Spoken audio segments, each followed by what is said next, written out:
3 Golden Flowers. There once was a chief who ruled an island tribe. The chief and his family and his tribe lived happily on the island until one day the princess became sick. The chief called for the healers of the tribe. They gave the princess herbs, bathed her in oils, and burned spices to soothe her. But the princess became more ill. She could barely lift her head from her pillow. A tribal wise man came to see the chief. "Find 3 golden orchids," the wise man said. "Their scent will cure the princess instantly." "Where are these golden flowers?" asked the chief. "They grow only where the sun shines through the water," said the wise man. The chief proclaimed that any man who could bring the 3 golden orchids could then marry the princess. When the great warriors of the kingdom heard the chief's proclamation, they explored every inch of the island, but they could not find the 3 golden orchids. On a nearby island lived a poor man, his wife, and their 3 sons. The sons were not great warriors. They were farmers like their father. When the poor man and his family heard the chief's proclamation, they became very excited. They had explored the mountain forest, searching for fruits and herbs to feed themselves when their crops failed. They knew exactly where to find the flowers that would cure the princess. Every year, 9 perfect orchids, delicate and golden, grew behind a waterfall in a hidden valley on the side of the mountain. The oldest of the 3 brothers picked the 3 largest orchids. He placed them carefully in a basket and set off in his canoe across the sea. When the oldest brother reached the island of the chief, he met an old fisherman on the beach. "What have you there?" said the fisherman. The oldest brother knew that everyone was searching for the 3 golden orchids. He was afraid the old man would steal the basket if he knew the treasure lay inside. "Fishing worms," said the boy. The fisherman smiled and let the boy continue on his way. The oldest brother ran toward the chief's village. There he stood before the chief and opened his basket, but inside was nothing but worms, just as he had told the fisherman.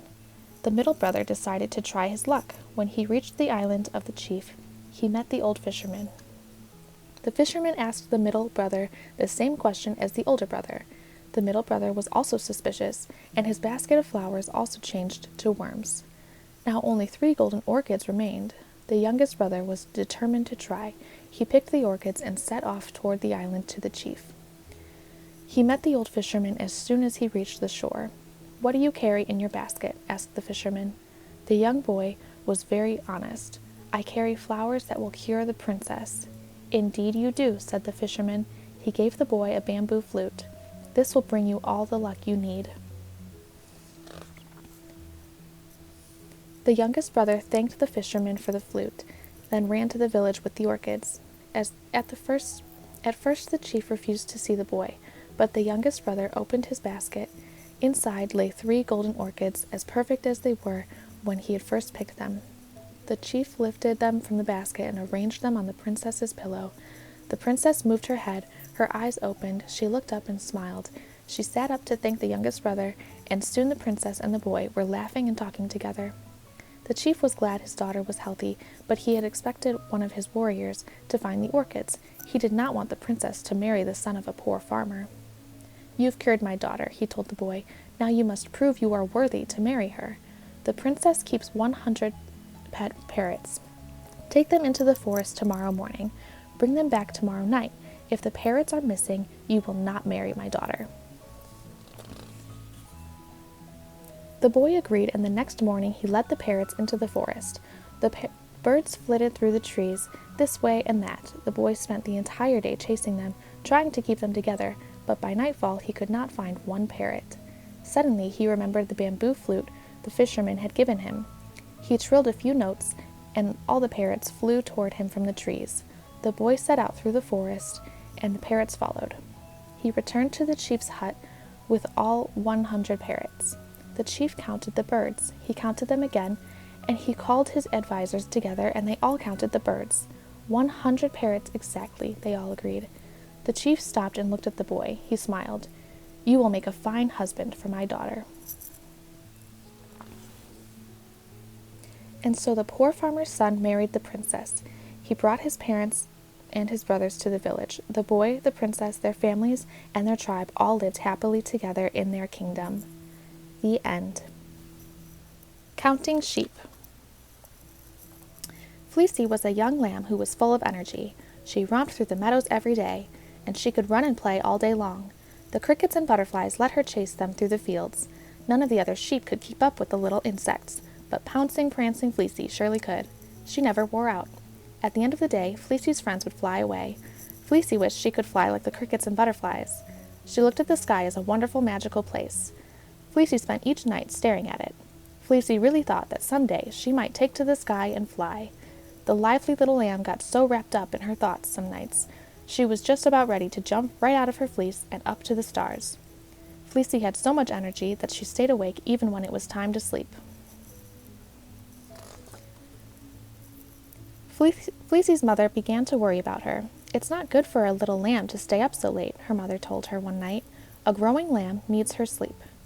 "I'd like to dream and be awake at the same time, Mom," Fleecy said. Fleecy's mother had an idea. She knew of Fleecy's fondness for the sky.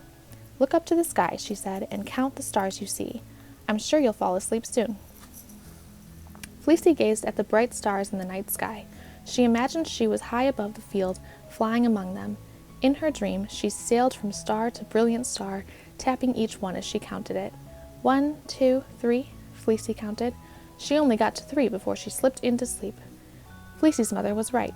Fleecy slept so well that she had more energy than ever the next day. "I flew higher than a butterfly in my dream last night," she told her friends as she chased them through the field. "I even touched the stars."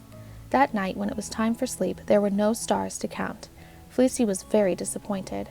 She hoped to fly in her dreams and touch many more stars this time. Again, Fleecy could not sleep, even after a busy day with the butterflies. Fleecy was still full of energy. Fleecy's mother noticed the little lamb's restlessness. "Try counting the clouds tonight, dear," said Fleecy's mother. "That should help you get to sleep." Fleecy watched the clouds slowly crossing the night sky. She imagined she was with them, high above the field, in her dream. She jumped and flew from cloud to cloud. To Fleecy, every cloud was a soft, cool pillow puff that wrapped gently around her. 1, 2, 3, she counted as she hopped among the clouds. Fleecy only got to 3 before she was fast asleep. Sure enough, Fleecy's mother was right again. Counting the clouds really did help Fleecy fall asleep. Once again, Fleecy was full of energy for another busy day. "Last night I hopped from cloud to cloud," Fleecy told her friends in the meadow. "Tonight I'll fly to the clouds at the tippity top of the sky." But the next night there were no clouds. There weren't any stars either. "How will I get to sleep now?" Fleecy asked her mother. Fleecy's mother thought for a moment. Then she said, "Try counting the sheep. We'll always be here." Fleecy started counting all of the sheep sleeping in the field. She imagined she floated high above the field, and the sleeping sheep rose up with her as she counted them. In her dream, every sheep's white woolly coat was a puffy cloud in the dark night sky. 1, 2, 3, she counted as she floated. Fleecy only got to 3 before she was sleeping soundly, just like the rest of the sheep. From then on, Fleecy's mother never had to worry about her restlessness. That's because Fleecy counted sheep every night. She imagined she was a woolly cloud rising up to the sky, and she counted as the other sheep rose from the field to join her in her dream. 1, 2, 3, she counted as she dozed off. Each night, Fleecy only got to 3 before she was fast asleep. She always slept well, dreaming that she was floating restfully among the soft, puffy clouds. And Fleecy always had lots of energy in the daytime, too. "I floated to the tippity-top of the sky last night," she told the insects while she chased them, "and someday I'll fly just like you." Though she tried again and again, Fleecy was never able to fly like her friends in the meadow did, but in her starry dreams she came closer to flying than any little lamb had ever known. The end.